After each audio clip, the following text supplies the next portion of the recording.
Hey there, curious minds. Welcome back to Mr. Y. So here's today's question. Why is the water in the sea and ocean salty? I mean, it's all just water, right? Rainwater is fresh. River water is mostly fresh. But go for a swim in the ocean and yep, you get that salty taste. So, what's going on? Why are the oceans basically giant bowls of soup? And where is all that salt coming from?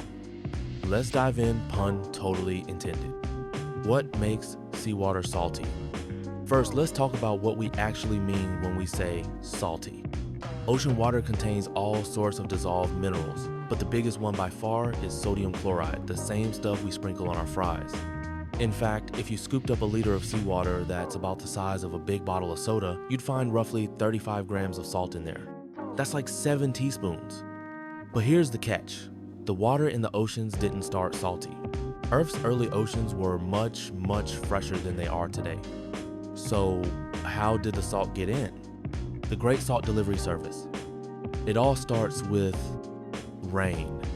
Rain may feel pure, but it's not just H2O.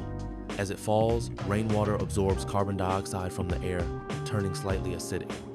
And that acidic rain starts doing a job we usually don't think about, breaking down rocks. This process is called weathering, and it's the beginning of our salt story.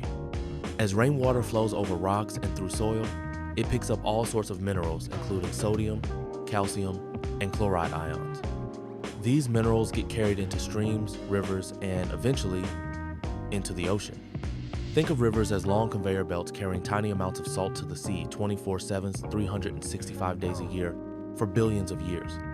That's a lot of salt over time. Why rivers aren't salty too? But wait, you might say, if rivers carry salt to the oceans, shouldn't rivers be salty too? Good question. Rivers do contain salt, but in much lower concentrations. That's because the water in rivers is constantly moving and being refreshed by rain and melting snow. The minerals don't really have time to build up. But the ocean is different. It's a closed system. Water comes in, but when it leaves through evaporation, it leaves the salt behind. So while fresh water is always flowing into the sea, only the pure water is escaping. The salt, it stays and builds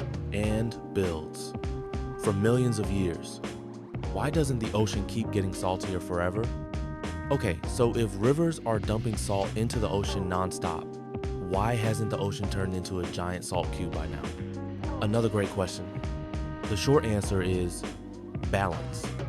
While salt is constantly entering the ocean, some of it is also being removed just very slowly. Here's how. Some salt gets trapped in the seafloor sediments.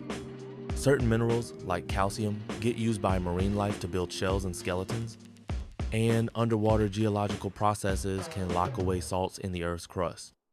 So over long periods, the ocean finds a sort of salty equilibrium. Not too salty, not too fresh, just the right level to keep the marine world spinning. Do all oceans have the same saltiness? Not exactly. While the average salinity of ocean water is about 3.5%, it can vary depending on location. The Red Sea? Extra salty because it's hot and dry, so more water evaporates, leaving the salt behind. The Baltic Sea? Less salty because it gets a ton of fresh water from rivers and rain. Temperature, rainfall, river flow, and ocean currents all play a role in how salty a region is. What if the oceans were fresh? What if somehow we magically removed all the salt from the ocean? Well, life as we know it would collapse. Salt helps regulate ocean circulation, which affects weather and climate across the globe. It also controls buoyancy, which fish and plankton rely on, and it keeps marine ecosystems stable. Plus, many sea creatures are specially adapted to salty environments. Change the salt levels, and most of them wouldn't survive. So yeah, salty seas might not be great for a mouthful of water, but they're essential for life on Earth. A fun fact to impress your friends. Here's a wild one. If you took all the salt in the ocean and spread it out evenly over the entire surface of the Earth, you'd get a layer of salt over 500 feet thick that's taller than the Statue of Liberty. Yeah, the oceans are that salty. So why is the ocean salty? Because for billions of years, water has been picking up minerals from rocks, rivers have been carrying them to the sea, and evaporation has been concentrating the salt. Nature's recipe for salty soup. It's a story of time, chemistry, and some serious planetary plumbing. Now you know.